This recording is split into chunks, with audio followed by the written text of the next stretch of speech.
Learning to regulate our emotions is absolutely essential for healthy and happy living. I truly believe it plays a part in preventing crime, addictions, it's generational healing, it's how we stop raising adults that explode or implode or shut down, basically go into sympathetic nervous system reactions at the first signs of discomfort. We have to learn to be more comfortable with feeling uncomfortable. It's a foundation for society where we can converse peacefully, where we can disagree with each other without dehumanizing each other, and where accountability isn't seen as an attack. You know, we're human, we all mess up, but we have to be accountable for that. I truly believe if we want a better world, we have to start with emotional education. This is why I go on and on about creativity and art journaling and writing as a deep healing tool, because they are. And I realized while I was making this video, I thought I was making a vloggy, but in the end it's turned into this. So it's a little bit of a surprise for me, but there were so many things I was doing that regulate myself. Anyway.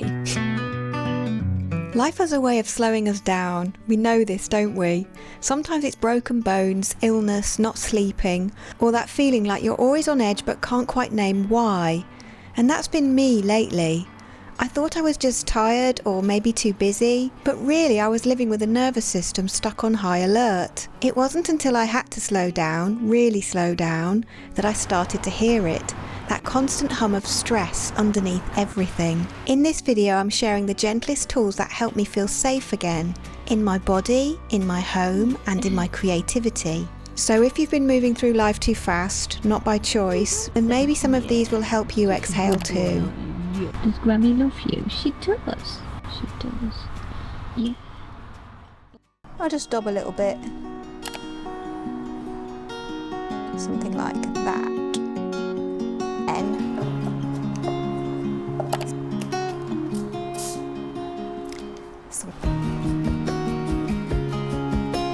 You can have a nice transparency and not mixed. This is not the kind of paper.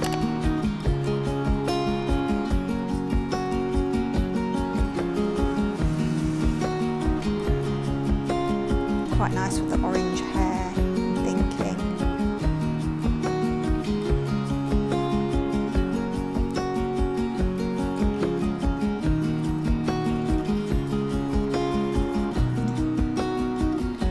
You know where we want it.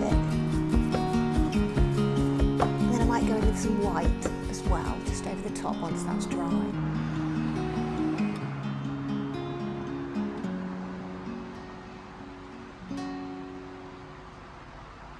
If you saw the last vlog, you will know I broke my big toe, and yeah, it's healing really, really well, but it's painful and it's restricting my movements, obviously. Now, this is small fry when it comes to everything that's going on in the world. I appreciate that. So I'm basically doing all the extra things I can to regulate my nervous system. Keeping in gratitude is probably one of the main things I do, and I just thought it'd be really useful for me to kind of share what's been really working for me lately, because I feel like I've gone to another level of needing to and also being able to regulate my emotions. I'm fine-tuning my toolbox, if you like. Everything that I've got that helps me emotionally, spiritually, creatively, mentally, all the things. I'm using all the heavy lifting tools, if you like. You know, we know life's a lot, so I know I'm not the only one. You'll have to let me know in the comments what kind of things you're doing to regulate your nervous system, the things that are really actually helping you the most. And you know, sometimes it's a combination of things for me.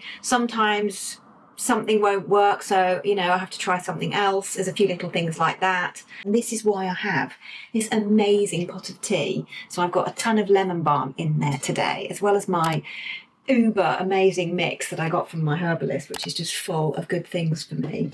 I have to say, with the herbal tea as well, it sounds lightweight, and if you're not consistent and regular with your remedies, then you know it's not going to happen. But I am every day, you know, and of course it sits in a pot of hot water all day, so it just gets stronger and stronger as a brew. It's like a witchy brew in there. Anyway, and of course, if you saw the last video, you will also know the other way that I have been regulating my emotions. And obviously, you know, I'm an artist, so I like to do my creativity, and you don't have to be an artist to do creativity.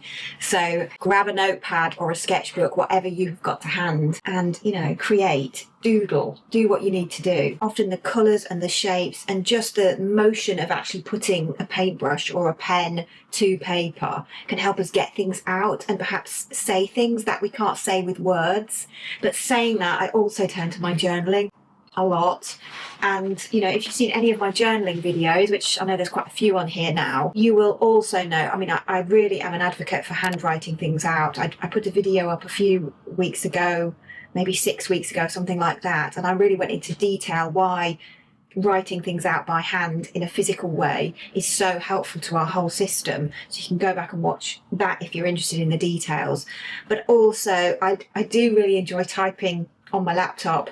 I've got a journaling app that I've had for, you know, maybe about 12, maybe 15 years, maybe longer, I don't know. And I can type really fast because I can touch type. And so I can get things out really, really quickly when I want to. And that helps me as well. And if I want to, I can print that out, stick it in my journal, or use some of the words in there, you know, to work in my art journal as well. So that is a really good way, you know, whether you're an artist or not, or you just like creating in your own way, you know, whether it be in the garden, you know, you can ground by digging in the soil. That's a really amazing way. Anything that's in nature can really help us regulate and ground our emotions, can't they? I've just taken Jeffrey's little toilet stop. Now, what am I going to do now? I'm going to write the Lillup for Patreon. The Lillup is the little update that I write every week. We call it the Pop-In Cafe. It's very cute and a lovely little space to, you know, talk about what we've been up to, and I like to check in pretty much every day with pictures and news and updates and silly things and all that. So I'm going to write that up. The Lillup is like a longer post in there that I do once a week, so it's a little kind of mini blog, if you like. Anyway, so I'll do that, see if I've got any pictures as well to put up. And Jeffy's really cute. He's under my desk and he is gorgeous. Let me just show you. Hang on a sec. Little cutie. So there he's got his donut and his little toy as well, but he's having a little rest. He came with me to the meeting this morning as well. It was really cute. I thought, now, is he going to settle? Because he can get a little bit excited and a little bit anxious around, you know, new people and stuff, as sometimes we do as well, you know. So, but no, he settled really well, and yeah, I was really proud of him. So he's met some new friends as well in the meeting. So hopefully he's feeling happy and confident, and it's becoming a bit more familiar for him, because I'm going to be dog sitting for him for a few more weeks. I'm going to finish my coffee. So cheers to you if you're having a little afternoon drink. This is decaf coffee. So if you've been here a while, you will know, yeah, come off the caffeine. It's better for my little anxious, extra sensitive soul. Yes. Anyway, I think it's time to do the little update. Yes, so I better get on that. I've got lots of things to say, you know, because I usually do.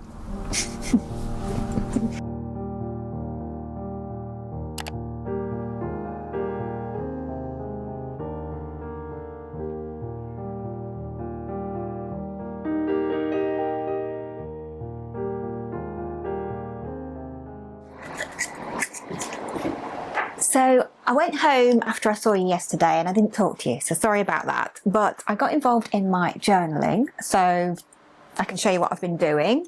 This little lady and some journaling came up, so I've just been working on it a little bit more. You do a little something, then, you know, you can do another little something. So, and I've got all my art journals out and I'm just sorting through some loose pages of stuff. It's so therapeutic. Whether you're just doing writing, I'll say just writing, you know, writing is a really important part of it. I do a lot of writing in my journals. Sometimes I do like a scenic writing or mirror writing as well. And I really enjoy, you know, typing things out and sticking them on as well. So that's my little Kooklamoo girl. Kooklamoo? Haven't seen her for a while. Have I got any that I've stuck bits of writing on? Let's have a look.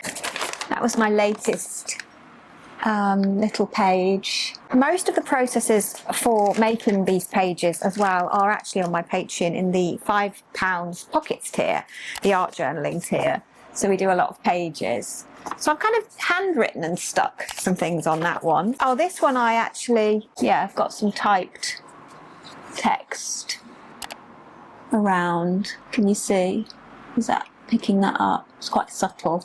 Painted over it a bit as well. So there's all sorts of ways of adding writing into your journal pages, which I really enjoy. And then sometimes just the art of creating, the art of painting. So, you know, when you're just doing what I would call, you know, more my fine art kind of pieces, not so much my journaling pages, it's still got therapeutic value, hasn't it? So, I mean, I talk about this all the time, but with regards to regulating my nervous system at the moment, these kind of key things have come up for me. You know, the fact that it puts out there, so it externalizes what's in here. So any overwhelm that we're having, you know, with emotions or things that we have to do or the world being too loud, it externalizes that for us, if that makes sense, because it's putting it down on paper, which is why I always promote the process of doing a brain dump. Because, you know, when you're sat there and you're like, oh, everything's going on around and it's too much, just by brain dumping, you can pull out of that a couple of priorities. There's a whole video on that I did about a month ago, all the writing and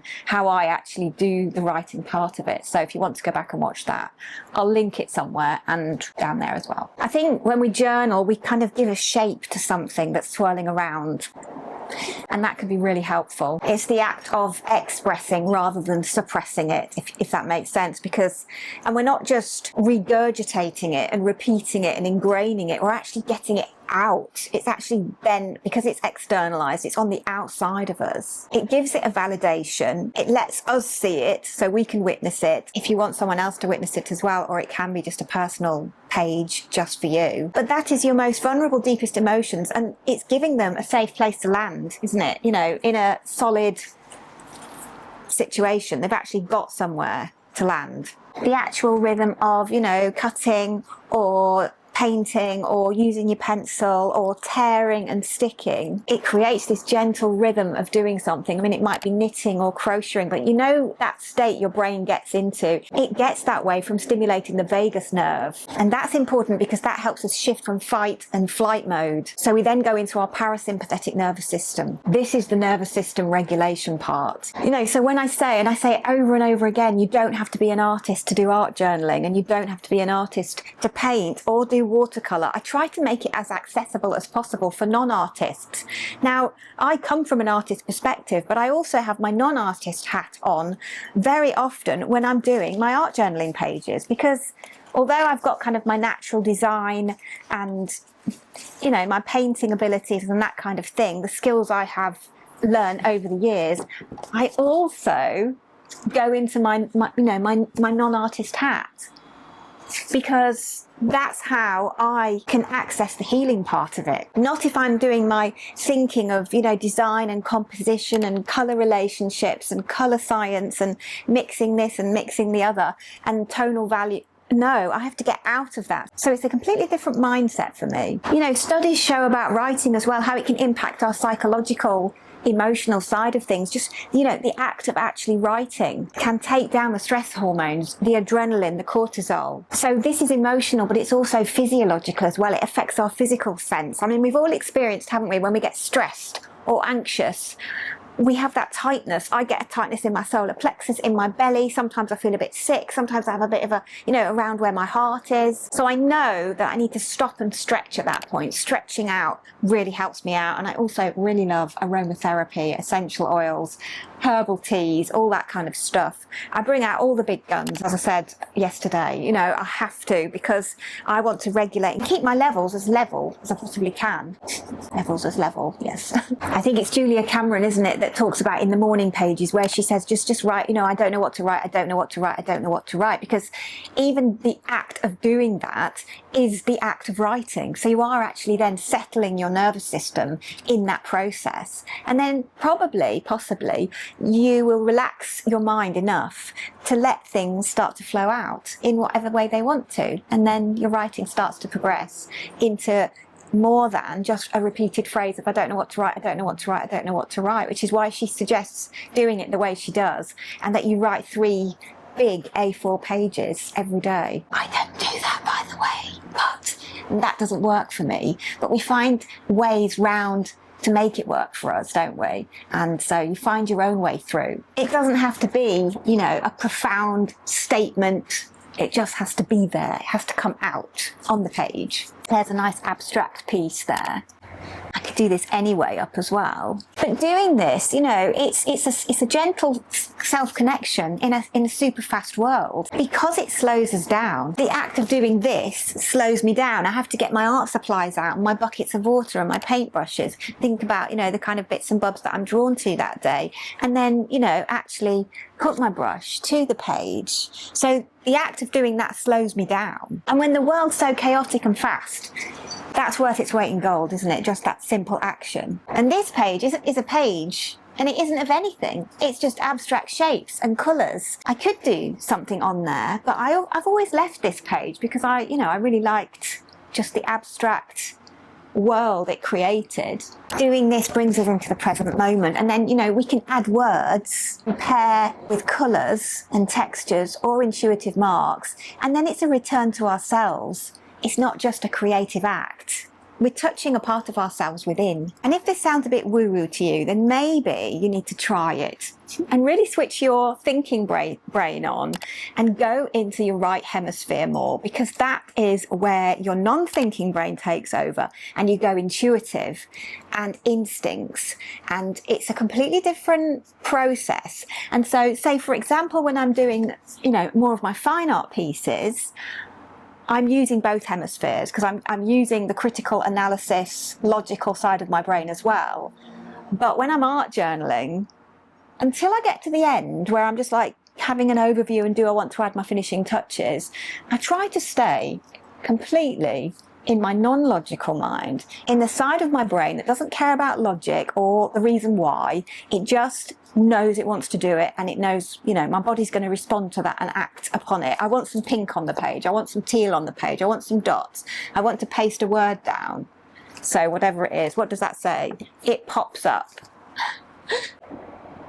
There we go. And I know what this means. It's very personal, and, you know, it's a private thing. A lot of people ask me about private spaces and writing thoughts down.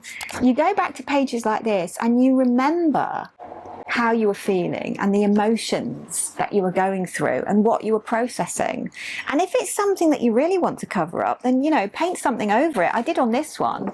I painted something over all the writing on this one. There are ways round it. You know, you can invent a code. You can do a scenic writing, like I said. So this is like a so-called nonsense writing, where you're doing shapes that are, you know, very look like writing, but they're just not writing anything. But you know what it means. So it's very meaningful in actual fact. And I can go back to that page, and this is years ago, and I remember what that was about. And it actually says at the top here, lost my way and my voice. So that was about reclaiming my voice back. I think I'm going to show you my desk now so you can actually see, you know, all my pages, because I've got, you know, like piles of stuff to show you, and it's much easier than holding it up to the camera.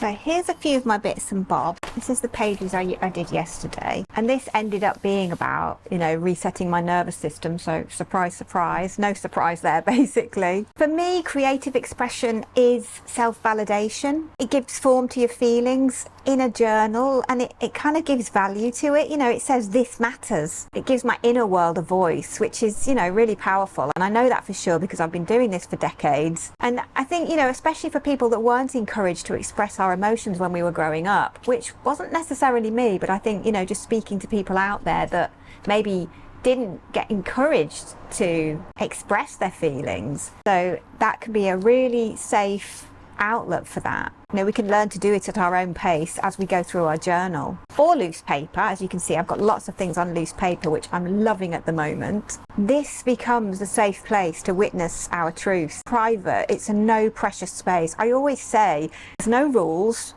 in your journal. There's no self-judgment, there's no pressure. It's a space to be free to play, just like when we were children. And so in that way, it's unfiltered, unedited, and you get to see what wants to come out.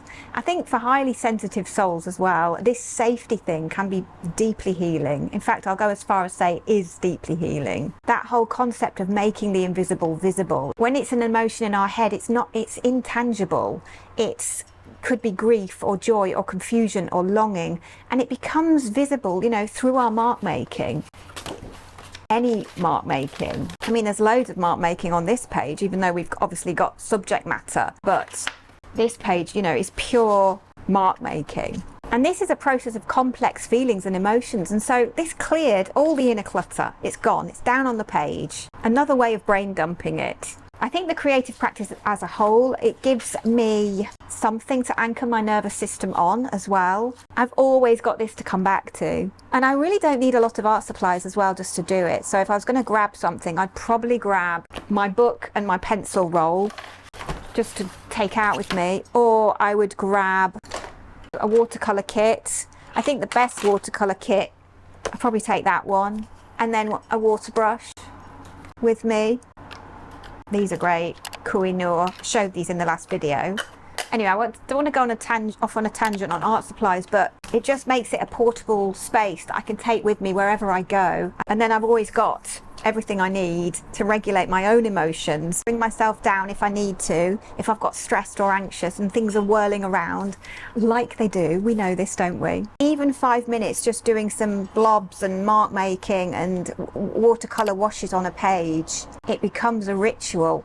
And so that creates what feels like an anchor in chaotic or uncertain times. If we do it more regularly, it becomes, you know, a message to your nervous system to say you're safe, you're here, and you're allowed to soften within this process. I get changes in my body, you know, physically as well, because I'm reconnecting with my body through creativity. People often talk about, don't they, you know, actually the joy of putting watercolor marks on the page and the tactile sensory process that is. And so in that way, we're tuning back into the sensation, how the brush feels, how the ink flows, how watery it is. And it's a really gentle way of coming out of our heads and, you know, back into our bodies.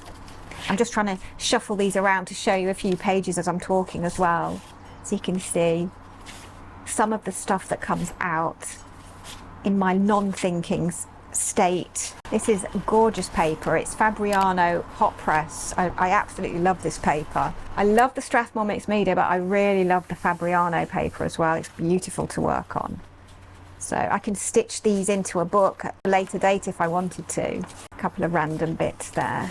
Some watercolour paper that was gifted to me, beautiful colour. And I slopped a bit of coffee on it as well. Anything else under here that I haven't shown? Really meaningful pages coming up for me here. It's almost things that I'd forgotten I'd done as well, which is the joy of having, you know, keeping it all. I keep it all in this battered old leather folder that I got from, I don't know, some kind of antique junk shop. And it had some money in it as well, so it was kind of extra special. I mean, not lots. It had sort of £25 in it, but in the pocket. But that was pretty nice to find. Some of these pages are unfinished or just starts. Maybe I put something down. Some of them, as I say, I've got the typed and then I stick it down if I feel like doing it that way. All sorts of ways of doing it. And it doesn't just have to be about art. Any element of creativity, you know, we're all in the same human family. We're all innately supposed to be creative beings and have the space and time to do it. It's not about the outcome or the output. It's about holding space for ourselves. It's not about making anything good, you know, good art. It's about making something that's real and authentic. It might be a mess, it might be magical, and it might be everything in between. And that's where the healing lives, isn't it? We know this. I mean, that's what I do anyway. So you'll have to let me know in the comments if you do similar things or you do completely different things. You know, what do you do to reset your nervous system? You know, we're a community here. It's a circle of love and it's really helpful. I miss out loads of really important points when I'm doing these videos. You know, often it's quite hard to think about everything when you're talking to the camera. Well, talking to you, but you know what I mean. And I often go off on tangents as well. That's just the way my brain works, which, you know, apologies for that if that's annoying.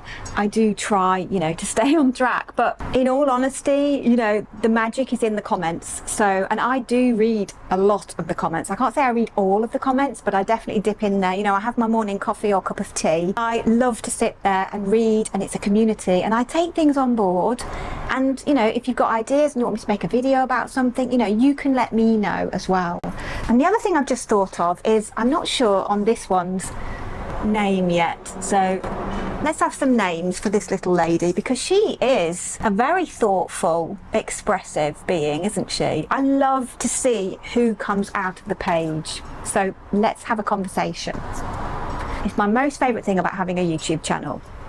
Yes. But yeah, so I'm struggling a little bit. So I think the other thing that's going to help reset my nervous system is giving myself a little bit of grace, a little bit of time, a space to think. You know, when do we get time to think these days? Not a lot often, is it? And I think, you know, having these breathing spaces in our brain to just do nothing. I mean, I need to make another do nothing video, because it comes up for me all the time, where I really need not to have an agenda for, it might be 5 minutes, it might be 10 minutes, you might be half a day, a whole day, it might be while you're on holiday, and all you've got to think about is what you're going to have for breakfast, what book you're going to read, and that kind of thing, and it really clears your mind. But I like to have times where I don't even have a book, I just sit.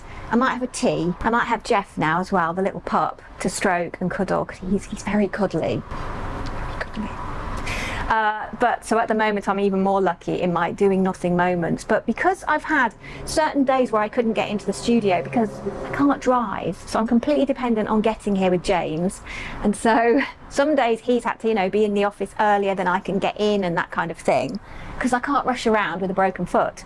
So I have found studio time is, you know, quite precious to me at the moment. So I need, basically as well, if I'm being really, really transparent, my room's a bit of a mess. And I was doing really well, you know, keeping on top of things. And now I've sort of decluttered the whole space. If you go back a year ago, you'll see kind of the process of me doing that. So I've cleared the whole space, decluttered a load of stuff, got some much better storage solutions and rethought things out a lot. Did a heck of a lot of work on that in between still creating, because I have to still create at the same time. So I kind of, it's a tug of war, if you like, between making a mess and the creativity and tidying it up. But I had got into a routine where I was like having a creative splurge, doing the project, and then as I was finishing the project, you know, tidying things away, just putting brushes back into the brush holders, things back in the trolley, etc., etc. But because I've had a poorly foot, I've let it slide, so I might potter about doing that as well. And I'm going to take the dog out. What time is it at the moment? And I've also got my magical, and this really helps reset my nervous system, a nice cup of really strong brew herbal tea. I can barely get back up here because it's so high. I've got lemon, ginger, lemon balm, which is really good for anxiety and your nervous system, any stress levels. It keeps me really level. I make a strong brew, but it's lovely. And I've also got some licorice and a little bit of linden flower as well in there, so it smells gorgeous. If it goes a little bit over brewed, just tastes a little bit bitter, so if you put sometimes nettle or, you know, a lot of the greens, dandelion, it can taste a little bit bitter. I put a little spoonful of local honey in, which is again really, really good for us. So if you need a little reminder to have a little moment with a cup of tea, you can have a cup of tea with me now. Yes. Cheers to you. Any other remedies or different ideas for herbs? I've probably got all the herbs, but you never know. You can put those in the comments as well. I love new ideas to try.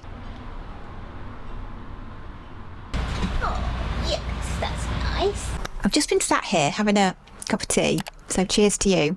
And there was a couple of things that I just wanted to mention before I finish the video, because I mean, we've talked about creativity being such a great release, an amazing tool for self-regulation, and indeed it is, but I can't reiterate enough how letting ourselves pour out and scribble and rage and cry onto paper, it gives that valve of release, and it's just very therapeutic. And I really recommend that we follow those creative urges and follow those creative sparks. They really reawaken the joy and bring us back into our presence. We've mentioned some of the sensory elements around creativity, like paintbrushes and watery paint, but I also mention as well soft blankets, soft clothing. I think I did a little reel or a TikTok and I did mention soft clothing. I just think having, you know, soft fabrics against our skin, I certainly notice if I've got something prickly or tight or uncomfortable.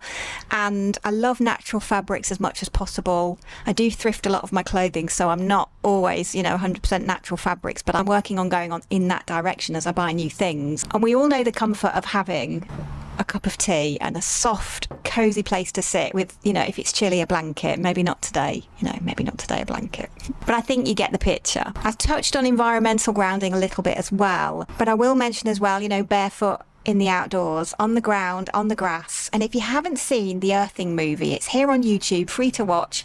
It's absolutely eye-opening and groundbreaking, and I have a grounding mat in the studio, which actually Jeffy the dog, he loves to sleep on it. He's sleeping on it right now, and I put my bare feet on my grounding mat in here, and it really helps to regulate me. So if I feel like quite stressed, sometimes I struggle a little bit getting out the house and driving. I have a little bit of driving anxiety sometimes, so I can get to the studio and I feel a little bit off kilter, and I put my feet on the grounding mat and it really helps me. So I wanted to mention that in the video as well. We can listen to slow music, we can listen to classical music, we can listen to ambient sounds, you know, think dolphins and that kind of thing. Calms the vagus nerve and promotes that parasympathetic state, which is exactly what we want. And I talked about the sky, you know, any awe and wonder, being out in nature, this actually slows the heart rate. Our hearts benefit from the exercise, yes, but they also benefit from the awe and wonder aspect of being out somewhere beautiful. So take yourself out somewhere really pretty. There's also lots of breathing techniques that we can try, some pranayama yoga, those kind of breathing, where you can have the 4-4-4 breath or the 4-4-6 breath.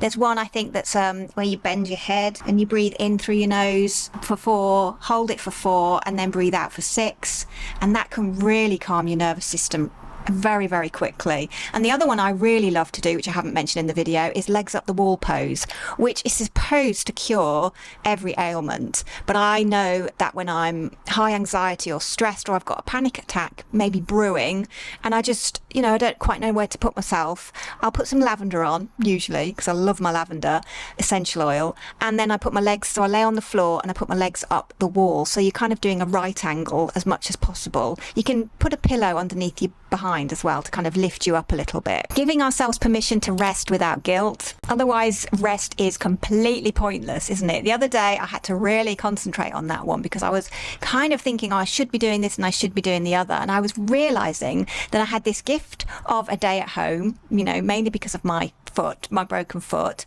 and I thought, right, I'm going to give myself proper permission to rest this afternoon, which I did. But if I hadn't done that, I would have been spiraling into stress of all the things I should and, you know, would like to have got done and ticked off that I couldn't do at that point. If our time off is limited and valuable, then we must enjoy every single moment of it and not have some of it where we feel guilty or worried or stressed or, oh, I should be doing this and that and the other. We must really be present with that rest to get the maximum benefit from every single second of it. Restoration is productive. It's how we return back to life. We can reclaim our equilibrium. Switch off stimulation, no scrolling, no screens, turn off the noise, put away the to-do lists. I need to say that one to myself actually. Wendy, put away the to-do list. You can either be by yourself or you can connect with somebody you feel really safe and cozy with. Co-regulation, so you can regulate with somebody together if they're also struggling. It's a real medicine for our sensitive systems. Anyway, so this is Editing Wendy here, and I just realised I haven't popped in and said goodbye. So if you've made it to the end of the video, because it's probably quite a long one, I really appreciate you keeping me company. Leave me a comment down below with your ideas and how you self-regulate. That'd be really helpful for our little community here. And I send you all my biggest loves and softest hugs for the crazy chaos that the world seemingly is in right now. So try to keep your lights shining as bright as you can. I will if you will. Self-care to the max if you please. And I'll see you really soon in the next video. Loads of love and bye for now. Bye for now.